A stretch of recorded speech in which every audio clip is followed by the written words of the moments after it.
नमस्कार साथियों। तो आज है 11 अगस्त 2025। जैसे कि कल रात की 10:30 की वीडियो में आपको मैं कहा था कि कल स्थिति बदल सकता है, और आज दोस्तों फाइनली स्थिति बदल भी चुका है। जहां पे पूरा का पूरा दिन मार्केट पॉजिटिव में था, पॉजिटिव में क्लोजिंग दिया। लास्ट वीक में जितना करेक्शन हुआ था, आज एक दिन पे दोस्तों एकदम रिकवर हो गया और अल्टीमेटली निफ्टी 50 क्लोजिंग दिया फिर से 24,500 को ब्रेक करके 24,585 पॉइंट पे, लगभग 0.91% गेनिंग के साथ। तो दोस्तों बहुत सारे टॉपिक है, बहुत सारे अपडेट है, आगे वीडियो हम कवर करेंगे। चलिए सबसे पहले आज मार्केट को थोड़ा सा एनालिसिस करते हैं डिटेल में। तो सबसे पहली बात, कल रात की दोस्तों 10:30 की वीडियो अगर आपने देखा तो बहुत सारे इंपॉर्टेंट रेजिस्टेंस सपोर्ट लेवल के बारे में आपको मैं कहा था, और उसके साथ साथ आपको मैं जिस लेवल के बारे में सबसे इंपॉर्टेंट यहाँ पे दिया था 24,350, आपको मैं कहा था कि कल इसके ऊपर बस होल्ड करना जरूरी है। इतना ही आपको मैं कहा था, 24,350 के ऊपर होल्ड करना जरूरी है। अगर होल्ड कर गया तो फर्दर ऊपर गेन हो सकता है, और अगर गेन हुआ तो 24,500 ये सबसे इंपॉर्टेंट लेवल। क्यों? क्योंकि इसके पहले यहाँ पे सपोर्ट मिल रहा था। अब सपोर्ट क्योंकि लास्ट वीक में तोड़ के नीचे आ गया, तो फर्दर क्या बनेगा? रेजिस्टेंस बनेगा। बहुत सिंपल फॉर्मूला है। तो आज हमने देखा सुबह सुबह ओपनिंग तो चलो ठीक है 24,371 पॉइंट पे हुआ, यहाँ पे आप देख सकते हो। उसके बाद जिस लेवल के बारे में आपको मैं कहा था कि 24,350 को होल्ड करना आवश्यक है, होल्ड आज कर लिया, एकदम शुरू में होल्ड कर लिया। उसके बाद फर्स्ट हफ में थोड़ा बहुत स्ट्रगल जरूर किया था, लगभग ये 24,500 के रेंज में आप देख सकते हो। ये तो एक्सपेक्टेड था, क्योंकि एक बार एक सपोर्ट जब ब्रेक हो जाता है वहां पे रेजिस्टेंस मिलेगा। उसके बाद सेकंड हाफ में खास करके वही 1 बजे के अराउंड, 1 से 1:30 बजे आप देखिए जैसे ही 24,500 को ब्रेक करके ऊपर पहुंचा, सीधा सीधा ऊपर निकल गया और आज इंटरडे हाई भी टच किया 24,600 पे। और क्लोजिंग भी बेस्ट पार्ट यह है कि जहां पे इंटरडे हाई टच किया उसी लेवल के नजदीक जाके दिया 24,585 पॉइंट पे। यानी ओवरऑल बात करें आज बाजार की सेंटिमेंट काफी बढ़िया था। अच्छा, बाकी सेक्टर वाइज बात करें, बैंक निफ्टी भी आज काफी अच्छा था। बैंक निफ्टी के बारे में भी आपको मैं कहा था कि सिर्फ और सिर्फ 55,000 को होल्ड करना आवश्यक है, और आज कहीं ना कहीं बैंक निफ्टी भी 55,000 को होल्ड सक्सेसफुली कर लिया। शुरू में थोड़ा बहुत स्ट्रगल जरूर कर रहा था, पर उसके बाद जैसे ही देखिए मार्केट में गेनिंग शुरू हुआ, बैंक निफ्टी भी ऊपर की तरफ मूवमेंट दिया और 55,500 को ब्रेक करके 55,510 पॉइंट पे क्लोजिंग दिया। अच्छा, बाकी सेक्टर की क्या हाल है, चलिए फटाफट थोड़ा सा देख लेते हैं, उसके बाद हम एक्चुअल न्यूज पे चलेंगे। देखिए बैंक्स में आज बहुत अच्छा मूवमेंट था, आईटीज में भी एक डिसेंट मूवमेंट था, फार्मास्यूटिकल सेक्टर आज बहुत बढ़िया मूव किया 0.95%। अच्छा, फाइनेंशियल सर्विस सेक्टर अच्छा मूव किया, एफएमसीजी सेक्टर अच्छा मूव किया, एमएनसी सेक्टर अच्छा मूव किया, सर्विस सेक्टर, एनर्जी सेक्टर से लेके रियलिटी सेक्टर, पीएसयू बैंक में, पीएसयू बैंक तो खास करके आज एसबीआई की वजह से, इस बारे में भी आपको मैं कहा था दिन की दूसरे वीडियो में, पता होगा आपको कि देखिए एसबीआई की रिजल्ट इस बार बहुत बढ़िया था, तो जिस वजह से यही उम्मीद था कि इस बार एक अच्छा गेनिंग हो सकता है, वैसा हुआ भी। और बाकी बात करें देखिए पीएसयू सेक्टर भी ठीक ठाक था, कंजप्शन सेक्टर बढ़िया था, ऑटो सेक्टर भी बढ़िया था, मेटल सेक्टर भी ठीक ठाक था, मीडिया सेक्टर भी ठीक ठाक था, सीपीएससी सेक्टर भी ठीक ठाक था। यानी ओवरऑल बात करें लास्ट वीक जितना खराब था, आज एक दिन पे काफी हद तक दोस्तों रिकवर हो चुका है। और विशेष रूप से मैं कहूंगा कि आज mid cap sector, small cap sector और पीएसयू सेक्टर में भी बहुत अच्छा रिकवर हुआ, और जिसके कारण दोस्तों पूरा पूरा पॉसिबिलिटी है कि आज आपके पोर्टफोलियो भी रिकवर किया। वैसे आप लोग के पोर्टफोलियो की क्या स्टेटस है, प्लीज कमेंट करके बताइएगा। अच्छा, अब चलिए जो इंपॉर्टेंट न्यूज़ है आपके साथ में शेयर करता हूं, बट उसके पहले दोस्तों आप सभी को एक छोटा सा रिक्वेस्ट करूंगा, अगर आपने अभी तक इस चैनल को सब्सक्राइब नहीं किया ना, प्लीज फटाफट कर लीजिए ऐसे इन्फॉर्मेटिव वीडियो हर रोज पाने के लिए। जैसे कि देखिए कल रात पे भी आपको अपडेट दिया था ना कि स्थिति बदल सकता है, आज बदल चुका है ऑलरेडी, ठीक है। तो दोस्तों आज रात की 10:30 की वीडियो भी आ जाएगा, उसको भी देखना मत भूलना, जो कि कल के लिए काफी वाइटल होगा। क्लियर? ओके। देखिए यहाँ पे कुछ फॉर्मल पॉइंट मेंशन किया है कि कुछ कारणवश आज बाजार में रैली हुआ। चलिए सबसे पहले यहाँ पे मनी कंट्रोल में जो एनालिस्ट ने शेयर किया है उनका जो पॉइंट है थोड़ा देख लेते हैं। अच्छा, नंबर 1 पॉइंट मेंशन किया वैल्यू बाइंग। मैं कहूँगा ये सेकेंडरी पॉइंट है।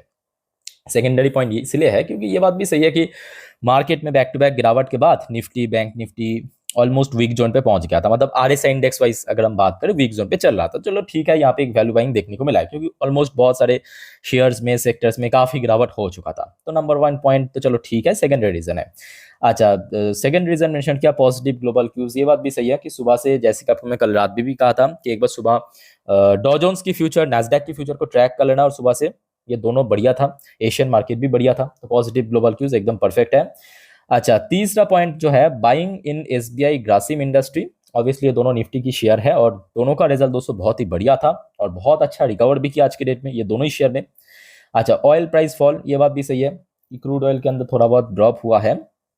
अच्छा, पांचवा रीजन ये बहुत इंपॉर्टेंट है, जान लीजिए। एक्चुअली देखिए, हो सकता है कि लास्ट एक महीने पे, याद रखना जुलाई महीनों पे हो सकता है कि एफएस ने बैक टू बैक सेल किया, एफएस की ओवरऑल बहुत ज्यादा आउटफ्लो देखने को मिला, बट स्टिल जो म्यूचुअल फंड कंपनीज है ना, भर भर के बाई किया भारतीय मार्केट में। देखिए, the net inflow into equity mutual fund search 81%।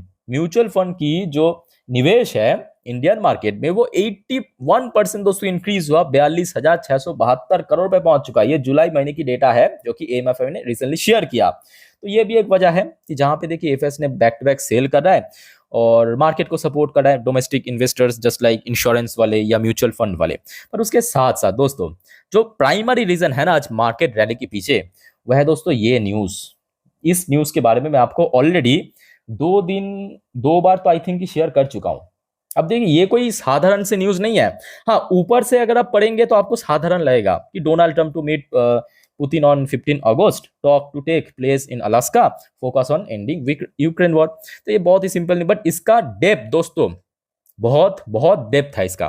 पहले आप समझने की कोशिश कीजिए मेरे बात को अच्छे से। यह है डोनाल्ड ट्रम्प, जो कि लगभग 2 हफ्ता पहले बार बार थ्रेट कर रहा था रशिया को कि रशिया के ऊपर कितना 100-200%, 250% टैरिफ इंपोज होगा, और रशिया के साथ जो ट्रेडिंग पार्टनर है उनके ऊपर भी 100% करके टैरिफ इंपोज होगा, सैंक्शन भी लागू होगा। ऐसा ही कहा था ना। अब दोस्तों आप जरा सोचिए कि क्या वजह हो सकता है, मतलब इतना जल्दबाजी से डोनाल्ड ट्रम्प पुतिन से मिलने के लिए तैयार हो चुका है, मीटिंग करने के लिए तैयार हो चुका है वो व्यक्ति के साथ जिसके ऊपर कुछ दिन पहले धमकियां दे रहा था। दोस्तों इसके पीछे वजह कौन है मालूम है? जी हाँ, हमारे प्यारे भारत।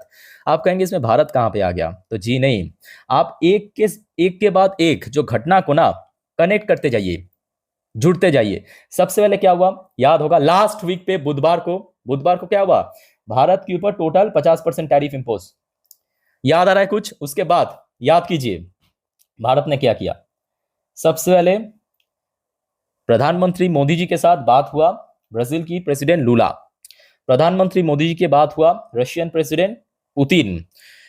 भारत की तरफ से ये खबर मिला इस महीनों की आखिरी तारीख को एससीओ समिट है, एससीओ समिट में चाइना पहुंचेंगे मोदी जी।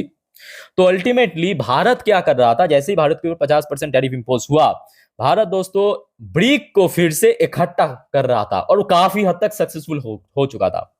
और अभी भी देखिए ब्रिक इकट्ठा हो रहा है, और ये डोनाल्ड ट्रम्प को काफी ज्यादा बैकफायर किया, क्योंकि डोनाल्ड ट्रम्प आइसोलेट हो रहा था। क्योंकि ब्रिक जितना इतना जान लीजिए, डोनाल्ड ट्रम्प को बहुत अच्छे से मालूम है कि ब्रिक आज नहीं तो कल डॉलर की रिप्लेसमेंट कर देगा, आज नहीं तो कल। ठीक है, तो ब्रिक जितना मजबूत होगा उतना ही डोनाल्ड ट्रम्प के लिए खतरा है। वो कितने भी मतलब लाफालाफी करे, कोई बात नहीं है। ठीक है, सो यही मेन वजह है, और मैं कहूंगा ये एक्चुअली भारत की बहुत बड़ी डिप्लोमेटिक जीत है। अब ये बात भी सही है कि देखिए 15 अगस्त को क्या होगा नहीं होगा उसके ऊपर भी बहुत कुछ डिपेंड कर रहा है, बट स्टिल अगर ये सक्सेसफुल हो गया ना, मतलब ये जो वॉर लास्ट 3.5 साल से चल रहा है रशिया और यूक्रेन के भीतर, ये अगर सक्सेसफुली रुक गया तो मैं कहूंगा ये भारत के लिए एक बहुत बड़ी डिप्लोमेटिक जीत भी है और भारत के लिए बहुत ज्यादा फायदा भी करेगा, इतना आप जान लीजिए। ठीक है, ओके। सो नेक्स्ट अपडेट आप देखिए, ये खबर आया है आपके भारत के एक व्यक्ति है वेंकैया नायडू की तरफ से। कहा गया India will decide oil import based on national interest, और एकदम सही बात है। और भारत इस बार दोस्तों कंप्लीटली बैक ऑफ करने से मना कर दिया।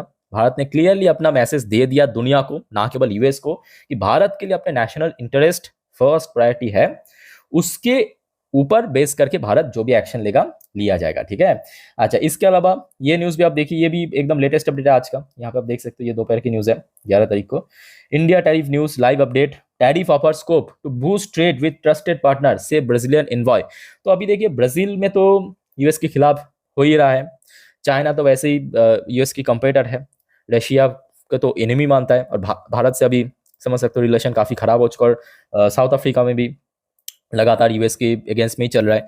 तो कहीं ना कहीं देखा जाए ब्रिक्स दोस्तों फिर से स्ट्रांग होता जा रहा है, और ये कहीं ना कहीं डोनाल्ड ट्रम्प को काफी ज्यादा मतलब दिक्कत खड़ी कर रहा है। अच्छा, उसके बाद देखिए एक और न्यूज़। अब डोनाल्ड ट्रंप की जो टैरिफ है ना, वो कैसे डोनाल्ड ट्रंप को ही बैकफायर कर रहा है, पहले समझने की कोशिश कीजिए। ये आज की अपडेट है और ये कोई इंडियन मीडिया ने शेयर नहीं किया, ये शेयर किया रेउटर ने। यहाँ पे आप देख सकते हो, in India Trump tariff spark call of boycott American goods. तो आप समझ पा रहे हो ना। ये देखिए, ये यहाँ पे फोटो भी दिया मैकडोनल्ड्स की, मैकडोनल्ड्स हो गया, केएफसी हो गया। सुनने को आ रहा है कि लास्ट एक हफ्तों से इन सब जो अमेरिकन चेन कंपनी है, ठीक है, उसमें सेल्स काफी हद तक ड्रॉप हुआ है। ये नहीं कहूंगा कि जीरो हो गया, बट काफी हद तक कम हुआ है। तो कहीं ना कहीं डोनाल्ड ट्रंप को धीरे धीरे समझ आ रहा है कि भारत से पंगा लेना बाबू अब सही नहीं है। तो यहाँ तक दोस्तों क्लियर हो चुका है, जितने भी अपडेट आपको मैं दे चुका हूँ। अब चलिए कुछ और इंपॉर्टेंट अपडेट, जैसे कि फ्राइडे नाइट को हमने देखा था यूएस मार्केट काफी बढ़िया था, चलो ठीक है। और आज सुबह से इन्हीं सब न्यूज़ की वजह से अच्छा, एक और बात मैं आपको बताना भूल गया एक्चुअली, वो कल रात में आपके साथ मैं शेयर भी किया था। इसराइल की प्राइम मिनिस्टर नेतन्याहू ने भी कुछ कंडीशन रखा था। मतलब ये जो हमास और इसराइल के भीतर लास्ट आई थिंक कि 2 साल के आसपास जो जंग चल रहा है, वो भी जल्दी रुक सकता है, ठीक है। लेट्स से क्या होता है। अब देखिए, जंग मैं भी नहीं चाहता हूँ, ठीक है, जंग मैं भी नहीं चाहता हूँ, बट हाँ, भारत को देखिए, भारत को जहाँ पे फायदा है वो भी देखना पड़ेगा। यहाँ पे आप देख सकते हो डॉ जोन्स की पोजीशन अभी फ्यूचर काफ़ी ठीक ठाक चल रहा है, नैस्डैक की फ्यूचर भी सुबह से ही ठीक ठाक ही है। बाकी बात करें इंडियन करेंसी के वैल्यूएशन में भी एज सच कोई बहुत बड़ा ड्रॉप नहीं हुआ, बट हाँ, एफआईएस द्वारा लास्ट डे बाई भी हुआ था। ये सबसे बेस्ट पार्ट है कि बैक टू बैक सेल के बाद फ्राइडे के दिन एफआईएस ने बाई भी किया था। देखना पड़ेगा आज क्या होता है। सो डोंट वरी दोस्तों, अपडेट मैं आपको दे दूंगा। अच्छा, अब चलिए थोड़ा सा देख लेते हैं कि आज एशियन पैसिफिक बाजार कैसा था। अच्छा, जापानीज मार्केट शायद आज क्लोज था, हाँ जापानीज मार्केट क्लोज था, बट चाइनीज मार्केट आज काफी बढ़िया मूड में था। इन्हीं सब देखिए, यहाँ पे रीजन एक ही है, ठीक है। ये जो 15 अगस्त को मीटिंग होगा यूएस और रशिया के भीतर, ट्रंप और पुतिन के भीतर, तो उसको लेके दुनिया भी बहुत ज़्यादा उम्मीद है कि कुछ ना कुछ हो सकता है पॉजिटिव। अच्छा, चाइनीज मार्केट आज काफ़ी बढ़िया था, हांगकांग मार्केट भी बढ़िया था, साउथ कोरियन मार्केट भी ठीक ठाक ही था ऑलमोस्ट। इंडियन मार्केट तो आज बहुत ही अच्छा था, ताइवानिश मार्केट भी बढ़िया था, ऑस्ट्रेलियन मार्केट भी बढ़िया था, ये खचरा भी आज ठीक ठाक मूव किया, न्यूजीलैंड की मार्केट भी आज ठीक ठाक था, मलेशियन मार्केट भी बढ़िया था, सिंगापुर मार्केट आज थोड़ा करेक्ट हुआ, थाई मार्केट आज क्लोज था। ओके, सो दोस्तों ओवरऑल बात करें, आज एशियन पैसिफिक बाजार की सेंटीमेंट भी काफ़ी अच्छा था, ठीक है। अच्छा, जितने भी देखिए इंपॉर्टेंट अपडेट था आज की अभी तक की मार्केट से रिलेटेड, सब आपको मैं दे चुका हूँ। याद रखना, आज बहुत सारे कंपनी की Q1 की रिजल्ट भी आउट होगा, ठीक है। तो नेक्स्ट 2-3 वीडियो में आपको दे दूंगा Q1 की रिजल्ट, उसके साथ साथ और भी बहुत सारे टॉपिक है, तो टाइम टू टाइम आपको मैं देता जाऊंगा, एक भी अपडेट मिस मत करना। और अगर आपने चैनल पे नहीं हो, सब्सक्राइब नहीं किया, तो प्लीज़ चैनल को सब्सक्राइब करके जरूर रखिए, ऐसे इन्फॉर्मेटिव वीडियो हर रोज पाने के लिए।